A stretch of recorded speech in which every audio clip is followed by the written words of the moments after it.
Oke, selamat pagi saudara sekalian. Shalom, apa kabar hari ini? Luar biasa, yang baik luar biasa, boleh lambaikan tangan saudara. Haleluya. Saudara, selamat datang buat saudara yang baru pertama kali hadir di gereja ICC. Yang first time, boleh angkat tangan yang baru pertama kali beribadah di sini. Dan kalau saudara baru balik dari liburan, welcome home. Dan selamat kembali ke aktivitas biasa mulai besok. So, pagi hari ini saya rindu bagikan satu kebenaran firman Tuhan dan saya berdoa ini bisa menjadi berkat buat kita semua. Amen. Judul share firman Tuhan pagi hari ini adalah spoiler alert. Boleh kita bilang sama-sama 1, 2, 3. Apa sih spoiler alert itu? Ini adalah peringatan kebocoran informasi. Biasanya tentang karya. Biasanya film yang paling banyak. Atau enggak buku. Siapa yang sudah nonton film The Last Supper di sini? Boleh angkat tangan? Oh, oke ada. Yang belum? Sekarang lagi di bioskop film tentang Tuhan Yesus, The Last Supper. Saya sudah nonton. Jadi kalau saya ceritain nih, teman-teman saudara yang belum nonton, itu bisa tahu jalan ceritanya gimana, kejutannya apa. Jadi di depan saya harus ngomong spoiler alert. Supaya saudara tutup kuping, jangan dengar. Supaya kalau nonton sendiri, kejutannya dapat sendiri. Itulah spoiler alert saudara. Nah, ada satu kisah di Alkitab tentang spoiler alert. Kalau spoiler alert itu jangan diceritain seperti itu. Tapi kalau ini berbeda. Ceritain aja, jadi kebalikannya. Ada satu kisah di Alkitab, saudara. Kita boleh buka sama-sama dalam Ulangan 1 ayat yang ke-22. Boleh kita baca bareng-bareng? 1, 2, 3.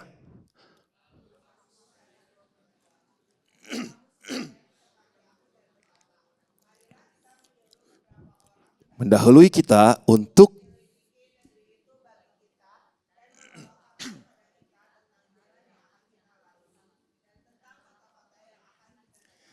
ini kisah tentang bangsa Israel. Bangsa Israel sudah keluar dari tanah Mesir. Kemudian mereka menuju ke tanah perjanjian. Nah, bicara tentang tanah perjanjian, bangsa Israel ngomong seperti ini kepada Musa. Kita kan mau ke tanah perjanjian nih. Kita mau lihat dulu tanahnya seperti apa. Jadi bukan spoiler alert. Kejutannya mereka pengen tahu duluan. Jadi bangsa Israel request kepada Musa, pengen tahu dong tanah perjanjian itu seperti apa. Kira-kira di-approved atau enggak? Di-approve. Nah, kita lihat nih. Bilangan 13 ayat yang kedua. Saya bacakan buat saudara. Suruhlah beberapa orang mengintai tanah Kanaan yang akan kuberikan kepada orang Israel dari setiap suku nenek moyang mereka, haruslah kau suruh seorang semuanya pemimpin-pemimpin di antara mereka. Jadi bangsa Israel request pengen lihat dong tanah perjanjiannya seperti apa. Jangan-jangan prank nih, jangan-jangan zong, jangan-jangan gak ada tanah perjanjiannya. Jadi pengen tahu kejutannya dulu. Jadi di approve. Dan bangsa Israel pergi ke tanah perjanjian. Dan kisah ini sangat terkenal, yaitu kisah tentang 12 pengintai. Jadi di ACC. Boleh cek. Yang pergi itu siapa? Ada 12 orang. Kita tahu bangsa Israel ada 12 suku. Tapi suku Lewi tidak termasuk. Jadi Yusuf, Efraim, dan Manasye dibagi 2. Jadi totalnya 12. Ini nama-namanya saudara, apakah kelihatan? Mereka ini bukan orang sembarangan. Mereka ini adalah pemimpin di setiap suku. Jadi orang-orang yang dihormati, orang-orang yang dihargai, orang-orang yang mengerti sukunya sendiri. Jadi waktu diutus oleh Musa, ini bukan orang sembarangan, saudara. Mereka jadi mata-mata. Kalau kita baca dunia spionase, saudara, dunia mata-mata. Di Amerika ada CIA, ada FBI. Di Inggris ada apa? MI6. Di Israel ada Mossad. Di China ada MSS. Di Indonesia ada BIN. ada BNPT. Kalau kita bicara dunia spionase itu sangat menarik. Nah, 12 orang ini menjadi CIA-nya Musa. Jadi FBI-nya Musa untuk melihat tanah perjanjian. Jadi mereka ini perginya diam-diam. Tanah perjanjian itu sudah diduduki oleh penduduk lain. Jadi mereka nggak boleh ketangkep. Makanya mereka jadi mata-mata. Terus mereka mengintai apanya yang diintai. Bilangan 13 ayat 17 sampai 18.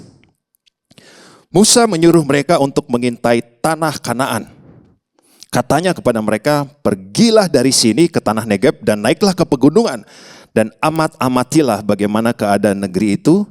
Apakah bangsa yang mendiaminya kuat atau lemah? Apakah mereka sedikit atau banyak? Jadi perintahnya intinya adalah lihat kota itu, lihat tanah itu. Perhatikan militernya. Bagaimana cara tanah penjajian itu, penjagaannya gimana, orang-orangnya gimana, bahkan ayat selanjutnya hasil buminya bagaimana untuk membuktikan tanahnya subur atau tidak. 40 hari mereka ke sana, kira-kira pergi 12 pulang berapa? Karena ini mata-mata. Gimana kalau ditembak musuh? Kalau disekap? Pulang apakah semuanya selamat? Karena ini mata-mata. Bilangan 13 ayat 25. Sesudah lewat 40 hari, pulanglah mereka dari pengintaian negeri itu. 12 selamat semua. Dan kita sudah tahu, mereka melihat tanah yang sama, melihat lokasi yang sama, melihat tempat yang sama. Tapi pulang dengan dua versi berita yang berbeda. 10 orang membawa berita buruk, tapi 2 orang membawa berita baik. Nah saudara, waktu mereka pulang, dilaporinlah hasil pengintaiannya. Inilah hasilnya. Maka saudara, 10 pengintai yang membawa kabar buruk dan 2 pengintai membawa kabar baik. Yang lebih berpengaruh ternyata yang 10 orang membawa kabar buruk. Kabar buruk yang diberitakan oleh 10 pengintai diumumkan di semua hadapan bangsa Israel. Dan apa yang terjadi? Bilangan 14 ayat 1 sampai yang kedua. Lalu segenap umat itu mengeluarkan suara nyaring dan bangsa itu menangis pada malam itu. Bersungut-sungutlah semua orang Israel kepada Musa dan Harun. Jadi saudara, 10 berita buruk yang dibawa 10 pengintai mempengaruhi sebuah bangsa. 10 pemimpin yang bawa berita itu mempengaruhi sebuah bangsa. Dan tahukah saudara, karena 10 pengintai ini, ada satu generasi yang hilang dan tidak bisa mengalami janji Tuhan.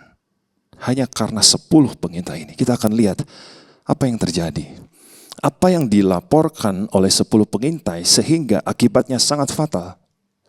Satu generasi tidak bisa mengalami janji Tuhan. Satu generasi tidak bisa masuk ke tanah yang dijanjikan Tuhan. Nah, kita akan lihat sama-sama, fokus kita adalah kepada 10 pengintai. Laporan seperti apa yang mereka beritakan sehingga bangsa ini sesat. Kita lihat laporan yang pertama, saudara. Laporan dari 10 pengintai yang pertama adalah membandingkan. Boleh kita bilang sama-sama 1, 2, 3. Apa yang dibandingkan? Bilangan 13 ayat 28, kemudian 31 sampai 33. Saya sudah ringkas saudara, saya akan bacakan buat saudara. Ini yang dilaporkan oleh 10 pengintai. Bangsa yang diam di negeri itu apa? Kuat-kuat dan kotanya berkubu dan sangat besar. Kita tidak dapat maju menyerang bangsa itu karena mereka lebih kuat dari kita. Suatu negeri yang memakan penduduknya. Dan kami lihat diri kami seperti belalang. Di dalam ilmu kesehatan mental ada sebuah istilah namanya katastrofisasi. Kalau saudara seorang psikiatri, saudara mungkin mengerti ini. Ini apa? Ini adalah perihal membesar-besarkan masalah, melebih-lebihkan masalah, menghebat-hebatkan masalah, mendahsyat-dahsyatkan masalah. Masalah digede-gedein jadi semakin besar, akhirnya kita menjadi semakin kecil. Masalah diluas-luaskan, akhirnya semakin lama kok kita semakin kecil karena katastrofisasi ini. Dan ini yang dilakukan oleh 10 pengintai. Masalahnya dibesar-besarkan, diluas-luaskan, dihebat-hebatkan.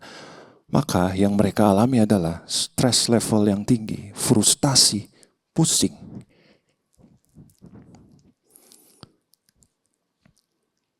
Musuhnya kuat-kuat, kita tidak bisa mengalahkan. Kotanya hebat, kita tidak akan bisa melawan. Mereka raksasa-raksasa, habis kita dimakan oleh mereka.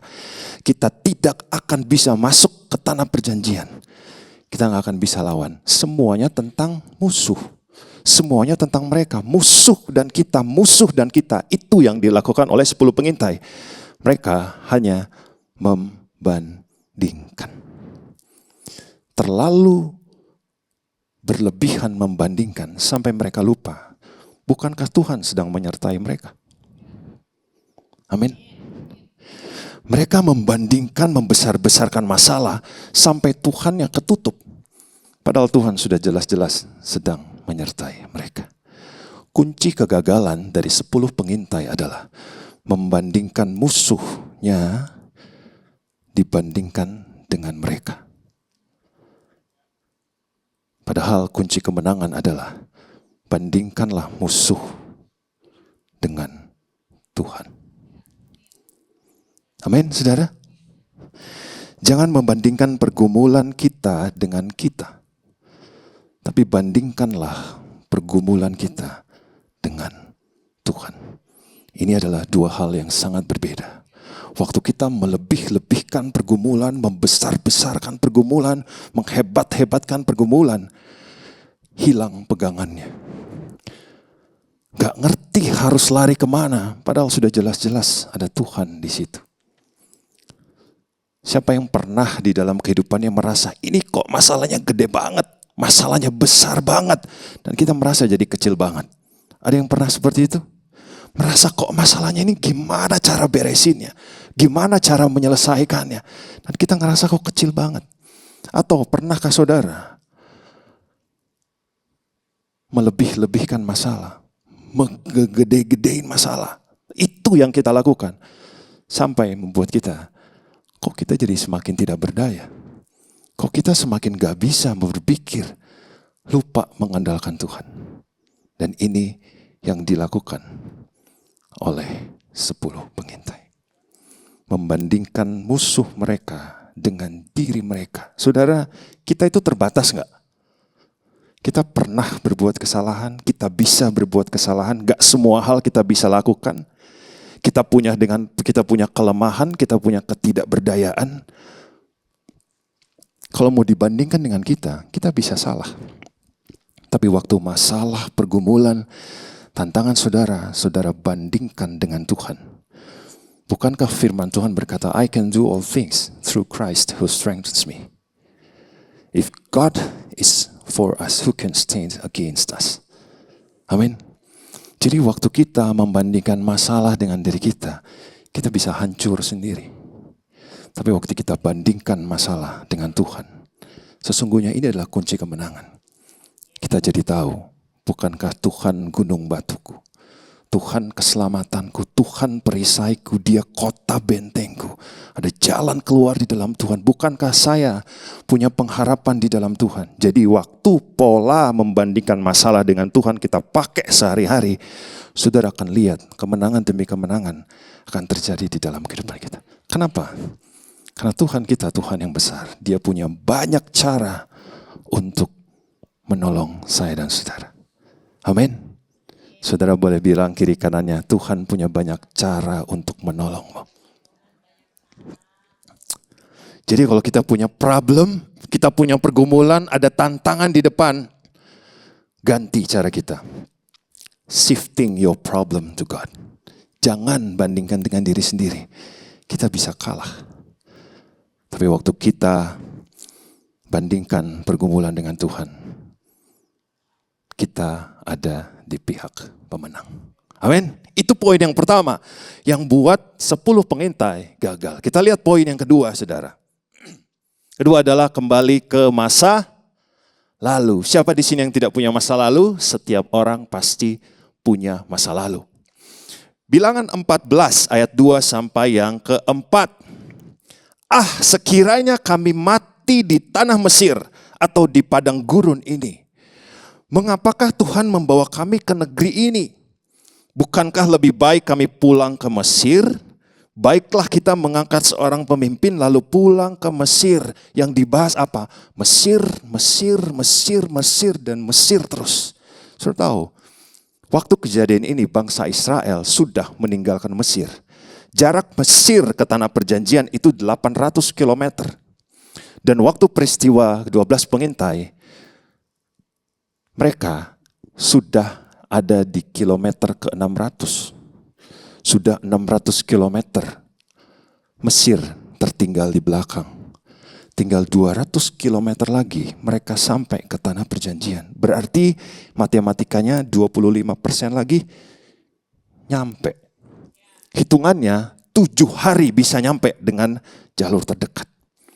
Sudah mau nyampe ke tanah perjanjian. Kenapa ngomongnya Mesir, Mesir, Mesir, Mesir, Mesir, Mesir, Mesir terus? Saudara tahu maksud dari bangsa Israel mengatakan Mesir, Mesir, dan Mesir apa? Pertama, berarti mereka menolak rencana Tuhan.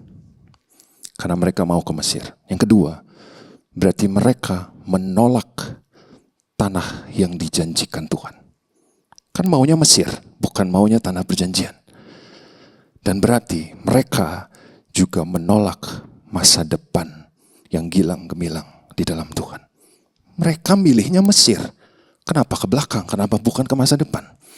Dan yang sudah pasti berarti mereka menolak Tuhan itu sendiri. Sekarang pertanyaannya gini. Kenapa mereka mau ke Mesir? Ada apa di Mesir? Kenapa tanah perjanjian yang sebegitu indahnya yang sudah diintai, mereka nggak tertarik? Apa pesona Mesir bagi 10 pengintai? Ada apa di Mesir? Ada apa, saudara? 600 km di belakang sudah ditinggalin, tapi kenapa mau balik ke sana? Ada sesuatu di Mesir. Di Mesir ada masa lalu. Masa lalu di Mesir apa? Bangsa Israel di Mesir adalah sebagai budak. Ada perbudakan di Mesir. Saudara tahu budak itu apa? Kalau kakeknya budak, anaknya budak, cucunya budak, cicitnya budak, keturunannya jadi budak semua. Itu yang ada di Mesir. Budak itu sistemnya tuan. Mereka nggak punya pilihan. Mereka pilihannya cuma taat dan patuh. Bahkan mereka kalau meninggal sekalipun, tuannya tinggal mencari budak yang baru. Apa maksudnya? Mesir, Mesir, dan Mesir. Secara fisik, bangsa Israel sudah keluar dari Mesir. Udah 600 km di belakang. Tapi sebenarnya mental budaknya masih ada di dalam diri mereka. Secara fisik mereka sudah bebas. Tapi sebenarnya mereka belum bebas. Mentalnya masih mental budak. Saudara, masa lalu mereka mengontrol cara berpikir bangsa Israel. Sehingga masa depan yang terbaik yang Tuhan sediakan di depan pun ketutup matanya sama masa lalu. Saudara, apakah di dalam kehidupan kita, adakah masa lalu masih mengontrol pola berpikirmu? Apakah masa lalu masih menyetir pola berpikir kita saat ini? Apakah masa lalu masih menyetel cara kita melihat kemenangan di depan? Bangsa Israel kemenangannya tinggal 25% lagi, tapi dipengaruhi oleh masa lalu. Akhirnya kenapa kembali ke nol? Udah tinggal sebentar lagi, kenapa kamu mau balik-balik 600 km jauh lagi ke belakang? Masa lalu bisa mempengaruhi cara melihat kemenangan buat orang yang masih disetir masa lalunya. Apakah saudara masa lalu itu berupa luka? Apakah masa lalumu ada peristiwa-peristiwa yang melukai, perkataan orang yang kita kasihi yang melukai?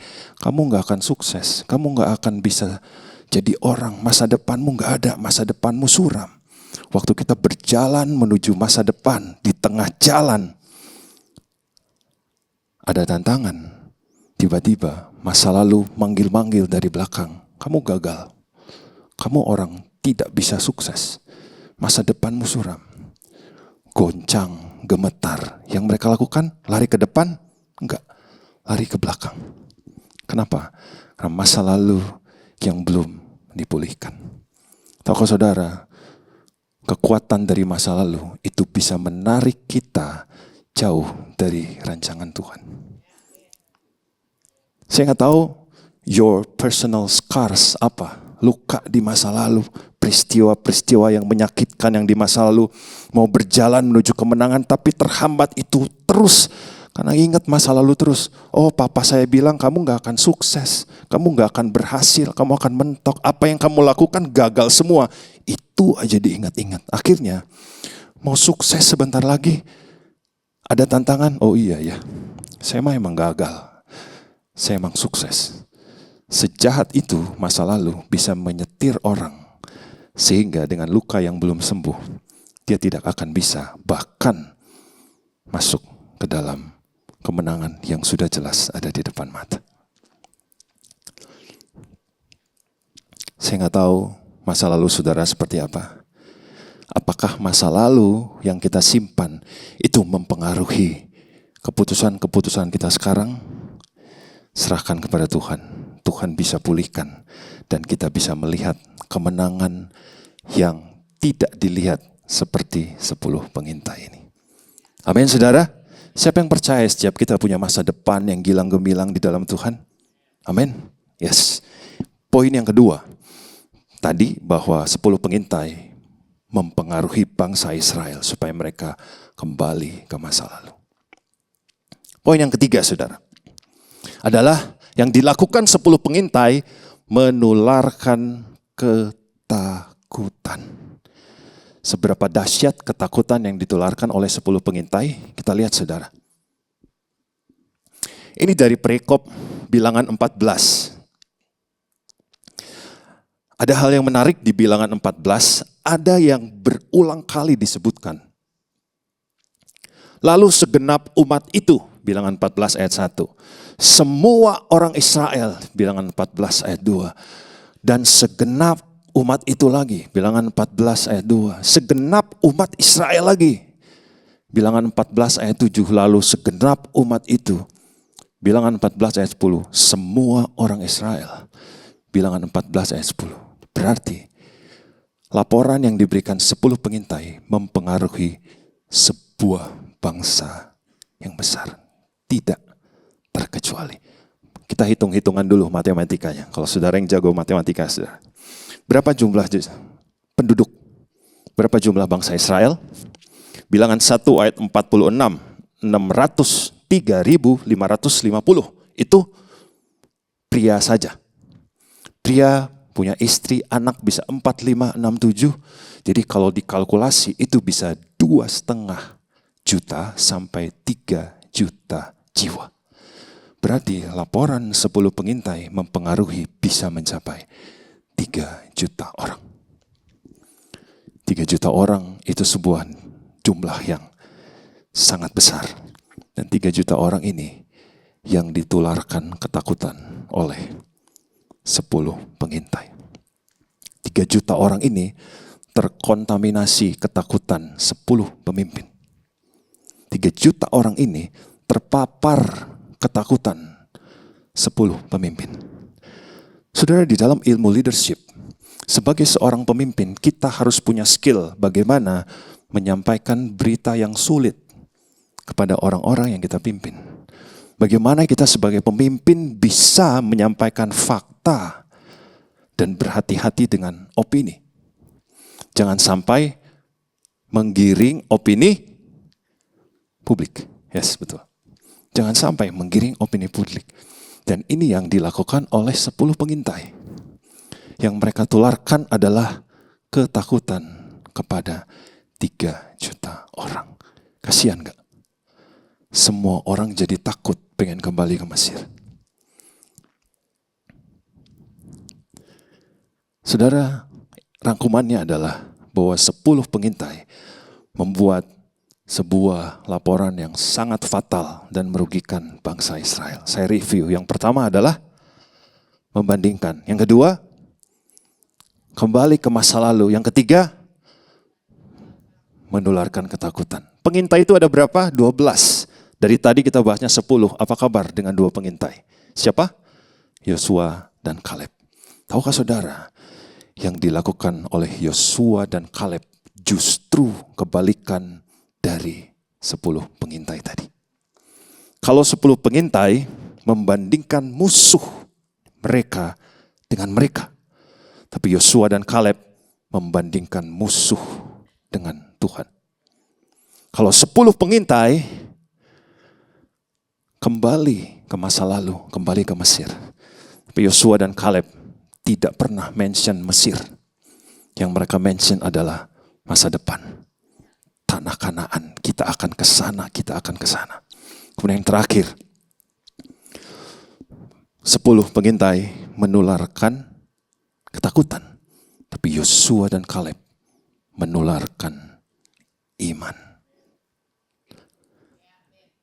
Bilangan 14 ayat 8-9. Ini kata Yosua dan Kaleb. Ia akan membawa kita masuk ke negeri itu dan akan memberikannya kepada kita. Hanya janganlah memberontak kepada Tuhan dan janganlah takut kepada bangsa negeri itu. Sebab mereka akan kita telan habis. Yang melindungi mereka sudah meninggalkan mereka. Sedang Tuhan menyertai kita. Janganlah takut kepada mereka. 10 pengintai dan 2 pengintai, pola pikirnya sangat amat jauh berbeda. Saudara mau pilih yang 10 atau mau pilih yang 2? Saudara, kalau kita berandai-andai, saudara, ada 3 juta orang yang dipengaruhi. Yosua dan Kaleb ada berapa orang? 2. Di tengah kerusuhan besar, huru-hara besar, di antara 3 juta orang, hanya 2 orang yang berdiri percaya kepada Tuhan. Saudara bisa bayangkan, Yosua dan Kaleb bisa punya pilihan seperti ini. Kita percaya kepada Tuhan, tapi keadaannya kayak gini. Udahlah, kita ikut aja 10 pengintai. Biar cepat kelar. Tapi apakah itu yang dilakukan? Tidak.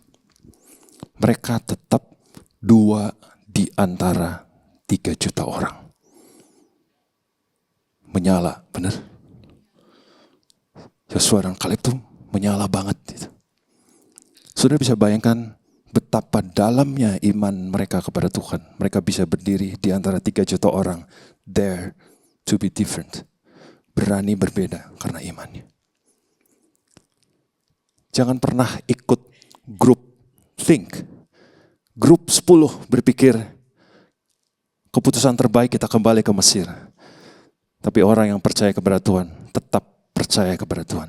Apapun yang terjadi, saya tetap percaya kepada Tuhan.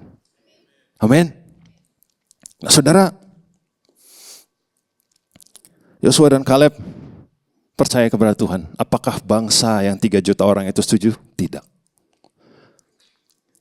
Bilangan 14 ayat yang ke-10. Lalu segenap umat itu mengancam hendak melontari kedua orang itu dengan batu.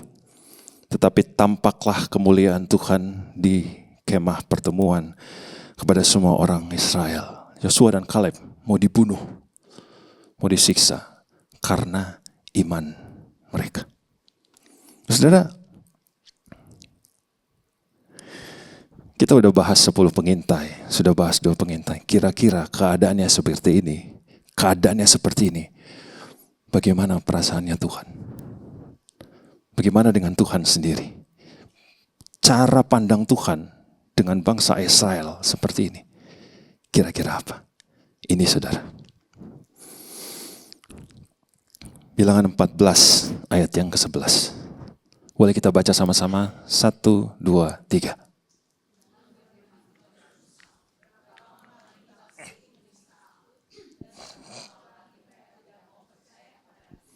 Sekalipun sudah ada segala tanda mujizat yang kulakukan di tengah-tengah mereka. Jadi Tuhan ngomong, mau sampai kapan kalian tidak percaya kepadaku?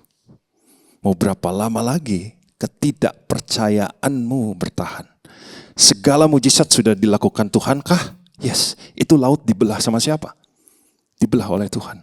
Kalau siang tidak kepanasan, ada tiang awan, siapa yang kerjain? Tuhan. Kalau malam tidak kedinginan, karena suhu gurun itu deklinatif. Malam dingin banget. Tiang api pada malam hari, yang kerjain siapa? Tuhan. Kalau lapar, tinggal tunggu mana? Ada mana? Haus, keluar dari bukit batu. Apalagi yang kurang? Tuhan sudah tunjukkan semua, tapi mereka tetap tidak percaya. Makanya Alkitab bilang bangsa Israel adalah bangsa yang tegar tengkuk. Keluaran 32 ayat 9, Tuhan berfirman kepada Musa, aku telah melihat bangsa ini, dan sesungguhnya bangsa ini adalah bangsa yang tegar tengkuk, yang keras kepalanya, luar biasa. Mujizat spektakuler di depan mata, tapi mereka tetap tidak percaya kepada Tuhan. Saudara, singkat cerita, kisahnya mungkin kita sudah banyak yang tahu. Karena akibat 10 pengintai, akibatnya sangat fatal. Bilangan 14 ayat yang ke-29 sampai 30. Kita tahu Tuhan bertahta di atas kedaulatannya. Ada banyak keputusan Tuhan yang tidak bisa diganggu-gugat karena itu adalah kedaulatan Tuhan. Dan apa yang diambil? Keputusannya, ketok palunya adalah semua tanpa terkecuali yang berumur 20 tahun ke atas. Karena kamu telah bersungut-sungut kepadaku bahwasannya kamu ini tidak akan masuk ke negeri yang dengan mengangkat sumpah telah kujanjikan akan kuberi kamu diami. Kecuali Kaleb bin Yefune dan Yosua bin Nun. Keputusan yang diambil adalah yang bisa masuk ke tanah perjanjian hanyalah orang-orang yang usianya 20 tahun ke bawah. Untuk usia 20 tahun ke atas, mereka tidak akan bisa masuk ke tanah perjanjian. Tapi ada 2 orang yang nyempil, saudara. Yang bisa masuk, tapi usianya 20 tahun ke atas. Siapa? Yosua dan Kaleb. Gak cuma itu, saudara. Keputusan dari Tuhan, ditambahkanlah durasi sebelum masuk ke tanah perjanjian menjadi 40 tahun. Jadi 10 pengintai ini akibatnya, pengaruhnya, dampaknya sangat fatal bagi bangsa Israel. Orang-orang yang 20 tahun ke atas gak akan pernah mencicipi tanah perjanjian. Kemudian yang harusnya seminggu lagi nyampe karena tinggal 200 km. Jadi 40 tahun. Sedahsyat itu laporan yang buruk mempengaruhi bangsa Israel. Pada akhirnya bangsa Israel masuk ke tanah perjanjian. Orang-orang yang usianya di atas 20 tahun itu satu persatu perlahan mati di padang gurun. Sehingga yang masuk ke tanah perjanjian hanya yang waktu itu di bawah 20 tahun. Jadi intinya mereka masuk ke tanah perjanjian. Saudara mau pilih, saudara mau masuk ke tanah yang dijanjikan Tuhan. Saudara mau yang 10 pengintai atau 2 pengintai. Yang mau 10 pengintai ada, saudara? Tidak ada. Yang 2 pengintai boleh angkat tangan, saudara. Amin. Saya akan tutup dengan cerita ini. Di antara 2 pengintai ada yang namanya Kaleb bin Yefune. Bilangan 13 ayat 21 sampai yang ke-22. Kita Baca sama-sama saudara. Bilangan 13 ayat 21 sampai 22 ini. Saya narik kita balik lagi ke awal. Waktu 12 pengintai. Kita balik lagi dulu ke awal. Kita boleh baca sama-sama, ini ayat terakhir saudara. Ini awal banget ya. 1, 2, 3. Mereka pergi ke sana. Lalu mengintai negeri itu mulai dari padang gurun Sin sampai ke Rehob. Ke jalan yang menuju Hamat.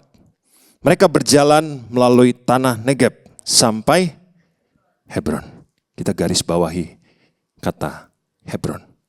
Jadi ini terjadi waktu pertama kali mengintai. Kemudian 45 tahun kemudian, setelah masuk ke padang gurun dan bangsa dan tanah perjanjian ditaklukkan, muncul ayat ini saudara. Yosua 15 ayat yang ke-13. Kita baca sama-sama 1, 2, 3. Tetapi kepada Kaleb bin Yefune diberikan Yosua sebagian di tengah-tengah Bani Yehuda itu, yakni Kiryat Arba, seperti yang dititahkan Tuhan kepadanya. Arba ialah Bapa Enak. Itulah Hebron. Kita garis bawahi Hebron. 45 tahun yang lalu, Kaleb berada di Hebron, menginjakkan kakinya di Hebron. Sebagai apa? Sebagai pengintai. 45 tahun kemudian, Hebron diberikan kepada Kaleb sebagai tanah pusakanya, tanah miliknya. Dia bukan sebagai pengintai lagi, tapi dia sebagai pemilik. Apakah Tuhan berdusta? Apakah Tuhan menipu? Tidak. Apa yang Tuhan janjikan kepada Kaleb, Hebron dari seorang pengintai 45 tahun kemudian, janjinya dipenuhi. Hebron menjadi milik Kaleb. Saudara, saya nggak tahu Hebron saudara apa. Your future kah? Hal yang saudara nanti-nantikan? Kerinduan terdalam tentang pekerjaan, perusahaan, keluarga, keuangan saudara? Apa yang jadi Hebron saudara? Maukah saudara percaya kepada Tuhan? Tuhan akan tolong engkau untuk sampai kepada Hebron, dan itu menjadi bagianmu. Saudara, judul ini adalah tadi apa? Spoiler alert. Intinya bangsa Israel 12 pengintai minta tanda duluan. Jadi itu jatuh-jatuhnya sih spoiler request. Tapi tahukah saudara, ini beneran spoiler alert. Ada kejutan satu lagi yang diberikan Tuhan khusus untuk Kaleb. Boleh dimunculkan lagi satu ayat terakhir yang tadi? Yosua 15 ayat 13. Terakhir kita baca sama-sama ya. Boleh lebih kencang saudara. 1, 2, 3. Tetapi kepada Kaleb bin Yefune diberikan Yosua sebagian di tengah-tengah Bani Yehuda itu, yakni Kiryat Arba, seperti yang dititahkan Tuhan kepadanya. Arba ialah Bapa Enak, Hebron. Arba ialah Bapa Enak. Tahukah saudara, Enak itu siapa? Kalau saudara menyelidiki Alkitab, Enak itu adalah keturunan yang berbadan besar, keturunan raksasa. Bukankah raksasa ini yang sangat ditakuti oleh 10 pengintai? Bukankah raksasa ini yang buat 10 pengintai mempengaruhi 3 juta bangsa Israel untuk pulang kembali ke Mesir? Gara-gara raksasa ini bikin kacau balau 3 juta bangsa Israel, sehingga mereka tidak tertarik pesonanya tanah perjanjian. Mereka lebih tertarik masa lalu. Tapi saudara lihat, justru keturunan Enak dikalahkan oleh Kaleb. Saudara perhatikan, apa yang tidak bisa dilakukan oleh orang-orang yang tidak percaya kepada Tuhan, bisa dilakukan oleh orang yang percaya kepada Tuhan. Amin saudara.